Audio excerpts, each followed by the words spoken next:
পাকিস্তান শক্তিশালী জাতিগত হিসেবে প্রথমত আমরা পাকিস্তানের সাপোর্ট করা উচিত। আমরা মনে করি যে পারমাণবিক দিক দিয়ে পাকিস্তানি বেশ এগিয়ে, আর যুদ্ধ কখনো কোনো দেশে শান্তি বয়ে আনে না। বাংলাদেশের ক্ষতি হইতে পারে অর্থনৈতিক ভাব দিয়ে, হয়তো মনে করেন দ্রব্যমূল্য দিক দিয়ে এইভাবে ক্ষতি হইতে পারে। আসসালামু আলাইকুম প্রিয় দর্শক, ভারত এবং পাকিস্তানের মধ্যে যে যুদ্ধ লেগে গেছে সেই যুদ্ধকে কেন্দ্র করে আজকে আপনাদের সামনে গুরুত্বপূর্ণ কিছু নিউজ নিয়ে আসছি। অবশ্যই আজকের নিউজগুলো শেষ পর্যন্ত দেখবেন, একটু না টেনে মনোযোগ সহকারে দয়া করে শেষ পর্যন্ত দেখবেন। শেষ পর্যন্ত দেখে তারপরে আপনার মূল্যবান মতামত অবশ্যই কমেন্ট সেকশনে লিখে যাবেন। পাকিস্তান শক্তিশালী জাতিগত হিসেবে প্রথমত আমরা পাকিস্তানের সাপোর্ট করা উচিত। আমরা মনে করি যে পারমাণবিক দিক দিয়ে পাকিস্তানি বেশ এগিয়ে, আর যুদ্ধ কখনো কোনো দেশে শান্তি বয়ে আনে না। বাংলাদেশের ক্ষতি হইতে পারে অর্থনৈতিক ভাব দিয়ে, হয়তো মনে করেন দ্রব্যমূল্য দিক দিয়ে এইভাবে ক্ষতি হইতে পারে। তারপরেও আরো তো ক্ষতি আছে যুদ্ধ, মানে ওরা তো চাচ্ছে, ওরা তো মনে করেন সারা জীবন আমাকে বুঝাইছে যে আমাদের পাকিস্তান শত্রু, কিন্তু আমরা তো এখন মনে করি যে আমাদের মেইন শত্রু এলো গিয়ে ইন্ডিয়া। মেইন শত্রু ইন্ডিয়া, আমাকে পাকিস্তানি বন্ধু, আমাকে তো উল্টা বোঝানো হয়। এই যে বললাম অর্থনৈতিক সমস্যা হইতে পারে। তারপর যুদ্ধক্ষেত্রে দেখা যায় আমাদের সাথে তাদের সীমান্ত নিয়ে একটা লড়াই চলতে আছে, হয়তো এই দিক দিয়ে ক্ষতি হইতে পারে, আমাদের তারা অ্যাটাক করতে পারে। এরকম আছে না যে তাদের মাথায় তো এটাই ঘুরতে আছে, তারা যদি 6 ঘন্টার ভিতরে আমাদের দেশ ধ্বংস করে দিতে পারে। হ্যাঁ, তারা 1 মিনিটের ভিতরে যদি এরা কি করলো যে 6 সেকেন্ড লাগবে বাংলাদেশ পুরো ধ্বংস করে, কিন্তু এরা তো এটা চিন্তা ভাবনা করে না যে আর একটা দেশের আমরা যে এই কথা বলি তারা কি বলে না বলে, তারা তো এটা চিন্তা ভাবনা করে বলে। বান্ডেল থাকলে প্রতি সেনমানিতে টাকা বাঁচবে।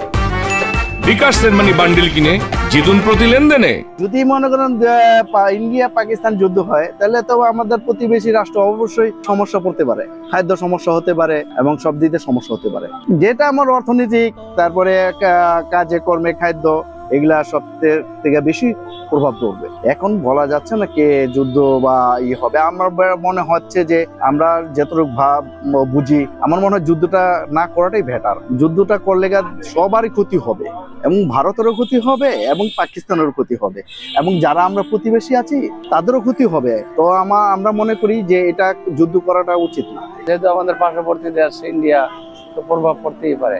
অর্থনৈতিক ক্ষতি তো বড় হইতে পারে, অর্থনৈতিক সমস্যা তো বড় সমস্যা। তারপরে আপনার বিভিন্ন ধরনের যদি আপনার ইটি পরে দেশে গুলি টুলি করে, তা তো এই দেশে পড়তেই পারে।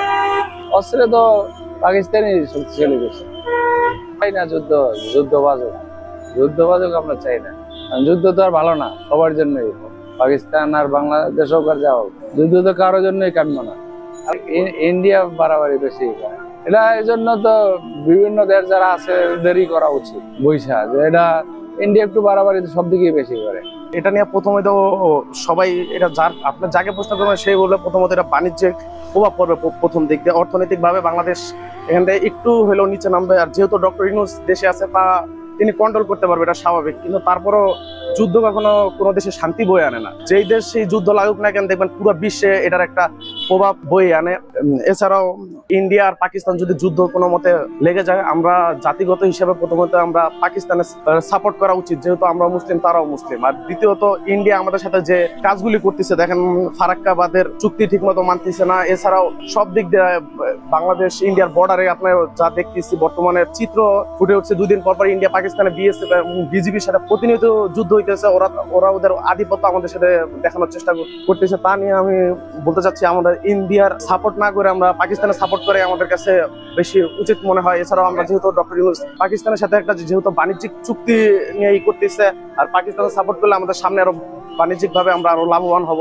আসলে এই যে যুদ্ধটা সংগঠিত হচ্ছে, এটা যদি সত্যি এইভাবে ধাবিত হতে থাকে, তাহলে বাংলাদেশের যে ভৌগোলিক অবস্থান, বর্তমানে এখানে যে অবস্থানটা আছে, যুদ্ধ লাগলে অবশ্যই এটা একটা ঝুঁকির সম্মুখীন অবশ্যই হবে। আর ব্যবসা বাণিজ্য থেকে শুরু করে এটা অর্থনীতিতে বিরূপ একটা আপনার প্রভাব পড়বে। এর কারণ হচ্ছে যে প্রথমে যেটা বললাম যে ভৌগোলিক যে অবস্থানটা, আমাদের এই দেশটার 3 দিকে অবস্থান রয়েছে হলো ভারতে। হ্যাঁ, একদিকে তো আমাদের খোলা সাগর, বাংলাদেশের আয়তন অনুযায়ী আর যুদ্ধের যে পরিধি, তাতে হইতেছে যে এই অনেকটাই বিরূপ একটা রাখবে আর কি, আমি মনে করি। এটা হোক অর্থনীতি মন্দা তো একবারে এটা কমন একটা বিষয় হয়ে পড়বে আর কি, মানুষের জনজীবন। তারপরে হচ্ছে যে আমরা এখন থেকেই মানে সত্যি বিচলিত, সেটা হচ্ছে বাংলাদেশের আয়তনটা খুবই ছোট। আর এখন যে অত্যাধুনিক যন্ত্রাংশ বা যেভাবে যুদ্ধের যে সরঞ্জামাদি, মিসাইল সহ বোমাগুলো, হ্যাঁ, পারমাণবিক যে বিষয়গুলো আছে, হ্যাঁ, অস্ত্রগুলো আছে, সেটা হইতেছে যে ভৌগোলিক অবস্থান কারণে আমরা খুবই মানে আমরা আসলে ঝুঁকিমুক্ত নই বললেই চলে। ইন্ডিয়ার জনবল বেশি থাকলেও আমরা মনে করি যে পারমাণবিক দিক দিয়ে পাকিস্তানি বেশ এগিয়ে আর কি আমরা মনে করি। ইতিমধ্যে গতকালকে নিউজ বা আজকে নিউজে যেটা আমরা দেখতে পেলাম যে যুদ্ধ বিমানের পাঁচটি যুদ্ধ বিমান ভূপাতিত হয়েছে, যেটা হইতেছে পাকিস্তান এটা সফল মিশন বলে আমি মনে করি। এবং পাকিস্তানের সামরিক বাহিনী আসলে অনেকটাই শক্তিশালী এখনকার নিউজের প্রেক্ষাপটে যতটুকু দেখলাম। আবার হইতেছে সদর দপ্তরে, আপনার ভারতের সদর দপ্তরে নাকি ওনারা হামলা করে ওটাও সফল হয়েছে আর কি। তবে ক্ষতিবিধির পরিমাণটা এখনো ওইভাবে প্রকাশ করা হয় নাই, আন্তর্জাতিক মিডিয়াগুলোও অত বেশি ফোকাস করতেছে না, যেটা আমরা ইউটিউব আর ফেসবুকের মাধ্যমে যতটুকু জানতে পারলাম আর কি। যুদ্ধক্ষেত্রে এটা তো মানে আর্থিকভাবে লস। যে কোনো রাষ্ট্রের সাথে যুদ্ধ হলে সেখানে পাশাপাশি যে রাষ্ট্রগুলো আছে সেগুলোর আর্থিক সংকটে পড়ে। আবার এশিয়া মহাদেশের মধ্যে যুদ্ধ হলে পুরা যে এশিয়াটা ওটার ভিতরে সব এলোমেলো হয়ে যায়। আমরা আর একটা মিডিয়াতে যা দেখতে পাচ্ছি যে পাকিস্তানে যেভাবে ইন্ডিয়া হামলা চালাইলো, ঠান্ডার পরিপ্রেক্ষিতে তারা আবার যুদ্ধ বিমান ধ্বংস করছে এবং তাদের উপর তার প্রতিক্রিয়া জানাচ্ছে। এবং পাকিস্তান কিন্তু আসলে যুদ্ধ চাচ্ছে না, কিন্তু ইন্ডিয়া তাদের উপর চাপে দেওয়ার কারণে তারাও ছাড় দিতেছে না।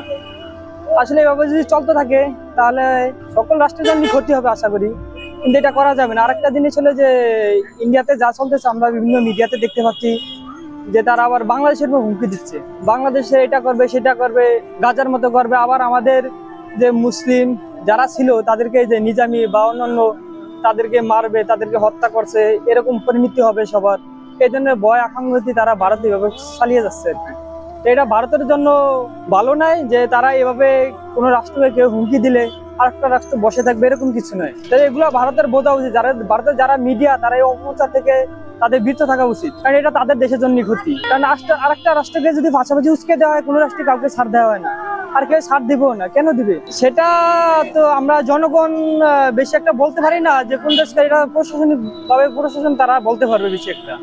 পাকিস্তানের সাপোর্ট করা ঠিক আছে, আমরা এটা বলতে চাই যে ধর্ম নিরপেক্ষ ভাবে সবাই শান্তশিষ্ট ভাবে থাকুক, কোন ধরনের যে দ্বন্দ্ব না হোক, কারণ এগুলো তো আমাদের দেশের জন্য ক্ষতি হয়। আর দেশে এভাবে আর্থিক সংকটে পড়ে রয়েছে। আপনার অস্বাভাবিকের কিছু না, এটা স্বাভাবিক, কারণ ইন্ডিয়া বাংলাদেশ আমাদের পাশাপাশি দেশ, কারণ আমাদের যে একটা প্রভাব পড়বে এটা 100%, এটা কোনো 90% না। কি প্রভাব বিস্তার করতে পারে মনে হয়, কারণ ইন্ডিয়া বাংলাদেশ তো আমাদের পাশাপাশি দেশ না। কারণ ইন্ডিয়াতেও যদি কোনো প্রকারে কোনো গুলিবিদ্ধ চালায় বা উপরে আকাশপথে বা নৌপথে যাই কিছু করে, এবং পাকিস্তানতেও যদি আপনার নৌপথে বা উপর দিকে কোনো কিছু একটা অ্যাকশন নিতে চায়, তাহলে আমাদের পাশাপাশি দেশ এটা 100% হবে।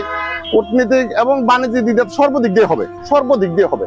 পাকিস্তান শক্তিশালী, ইন্ডিয়া ভাড়াবাড়ি করার কারণটা হলো তারা তো এখন থেকে করে না, তারা আরো পূর্বযুক্তি পাইছে এবং তারা করছে এবং করবেই। কারণ এক ধরনের মানুষ আছে আপনার পায়ে পাড়া দেওয়া কাজ লাগে, ঝগড়া করে, সেম ইন্ডিয়ার তার যে কার্যকলাপ সেম এটা পায়ে পাড়া দেয়া তারা এটা করার একটা অভ্যস্ত তাদের। আমাদের পাশাপাশি দেশ পাকিস্তান, আমরা পাকিস্তানের সাপোর্ট নিতে হবে। হ্যাঁ, এটা আমি 100% না। আপনার মেন বিষয় হলো যে পাকিস্তান তো আমাদের মুসলিম দেশ, কারণ আমরা তাদের পাশাপাশি দেশ এবং আমরা তাদের সাথে সাপোর্ট করতে হবে। এটা তো আর কোনো আপনার মেন স্টিকের কিছু নাই। জম্মু কাশ্মীরে সন্ত্রাসী হামলার পরে এখন জিনিসটা অনেক এসকেলেট হয়ে যুদ্ধের পর্যায়ে গিয়েছে। কালকে রাতে আমরা অনেক খবর শুনেছি ক্ষেপণাস্ত্র পাল্টাপাল্টি করার। কতটা ভেরিফাইড কতটা আনভেরিফাইড যেগুলো সরকারি সোর্স থেকে এসেছে সেগুলো আমরা বিশ্বাস করছি। তবে এটা আমরা যেহেতু এই উপমহাদেশের একটা দেশের নাগরিক, আমাদের জন্য এটা অবশ্যই শঙ্কাপূর্ণ। তবে আমার মনে হয় যে বাংলাদেশের অফিসিয়াল স্ট্যান্স এখন নিউট্রালিটি হওয়া উচিত। এখানে ভারত পন্থা কিংবা পাকিস্তান পন্থার কোনো অবকাশ থাকা উচিত না আমাদের নিজেদের সিকিউরিটি এবং সেফটির জন্য। এবং ভারত পাকিস্তান যদি এই বিষয়টায় কূটনৈতিক সমাধানে আসতে পারে তাহলে তো অবশ্যই আইডিয়াল সলিউশন হবে। তবে যদি এটা এসকেলেট হয় তাহলে বাংলাদেশের নিজের মানুষের এবং নিজের সুরক্ষার স্বার্থটা সামনে রেখে কাজ করা উচিত বলে মনে করি। না, দুই দেশের যুদ্ধ তো কখনো দুইটা মানে পারমাণবিক শক্তির যুদ্ধ কখনো চাওয়া যায় না, দূরে কাছে যেটাই হোক। এবং কাছের দেশ হিসাবে তো অবশ্যই আমরা চাই না, কারণ যদি ওই পর্যন্ত যায় ব্যাপারটা তাহলে অবশ্যই বাংলাদেশ ব্যাপকভাবে ক্ষতিগ্রস্ত হবে। আসলে বাংলাদেশি না, মানুষ হিসেবে এবং আমার কাছে যেটা চাওয়া, পৃথিবীর যে প্রান্তেই হোক, সেটা যে বিষয় নিয়েই হোক, এই পার্থিব বিষয় রেশারেশি এগুলো নিয়ে আসলে যুদ্ধ কোনোভাবেই কাম্য না। মানে আমার কাছে মনে হয় এই যুদ্ধে যতগুলো মানুষের সিভিল মানুষের প্রাণহানি হয় এটা কোনোভাবেই কাম্য না। এই জন্য যুদ্ধ না, সেটা ভারত পাকিস্তান হোক, যে দেশেরই মধ্যে হোক, আমার মতে আমি শান্তি চাই। দুপক্ষে যে গোল টেবিলে বসে নেগোসিয়েশন করে বিষয়গুলো আসলে শান্তির দিকে নিয়ে যাওয়া উচিত, যুদ্ধের দিকে না। এটাই আমার কথা। আমি কোনো দেশের পক্ষে না, আমি চাই না কোনো দেশ জিতুক, যুদ্ধে কেউ হারুক বা জিতুক, এটা আমি চাই না। আমি চাই যুদ্ধ না হোক। আসলে আমরা এমন একটা প্রতিবেশী রাষ্ট্র পাইছি যারা এতটাই উগ্র যে এরা পার্শ্ববর্তী প্রত্যেকটা দেশের সাথেই কিন্তু এদের শত্রুতা শুরু হয়েছে। এরা নিজেরা ইচ্ছা করেই, এই যে গতকালকের যে ঘটনা, কিছুদিন পূর্বে আমরা দেখেছিলাম যে এরা একটা নাটক ঘটিয়ে কাশ্মীরে সেখানে একটা হত্যাযজ্ঞ চালিয়েছে, সেটার পরিবর্তে কিন্তু তারা দোষ দিয়েছে পাকিস্তানের উপরে। পরবর্তীতে তারা কি করলো, গত রাতে তারা হামলা করে ওরা প্রথমে বলল যে অপারেশন সিন্দুর নামে তারা সন্ত্রাস দমন করছে। পরবর্তীতে দেখা কি গেল, তারা মসজিদে হামলা করছে, সেখানে সিভিলিয়ান মানুষজন আহত হয়েছে, নিহত হয়েছে। সকালে সংবাদ এলো যে 26 জনের মতো নিহত হয়েছে। এইটা কি কোনোভাবে একটা সন্ত্রাস বিরোধী অভিযান বলে মনে হয়? একটা আলাদা একটা রাষ্ট্রে গিয়ে আপনারা এভাবে মিসাইল ছুটতে পারেন? এটা অত্যন্ত নেক্কারজনক একটা ঘটনা। আর এটার যে ভয়াবহতা, এই যুদ্ধ যদি শুরু হয় তাহলে দুই দেশ শুধু না, পুরো দক্ষিণ এশিয়া ক্ষতিগ্রস্ত হবে বলে মনে করি। অবশ্যই যুদ্ধ চায় না। যুদ্ধ কে চায় ভাই? স্বয়ং যারা যুদ্ধ করে তারাও যুদ্ধ চায় না। আমরা তো বাংলাদেশের মানুষ, একটা ছোট্ট দেশের মানুষ, আমরা তো অবশ্যই শান্তিপ্রিয়। আমরা 5 আগস্টের পরে শান্তি চেয়েছি, তারপরেও বিভিন্নভাবে আমাদেরকে ষড়যন্ত্র করে ফ্যাসিস্ট সরকার যারা ছিলেন, তারা ফ্যাসিস্টের দোষর যারা এখনও রয়েছেন দেশের মধ্যে, তারা কিন্তু বিভিন্ন সময় এই ষড়যন্ত্র করে দেশে অস্থিতিশীল পরিস্থিতি তৈরি করে রাখছে। সুতরাং আমি চাইবো কোনোভাবেই যুদ্ধ যাতে না বাড়ে, যেটুকু হয়েছে সেটুকুতে যাতে সমাধান হয়ে যায়।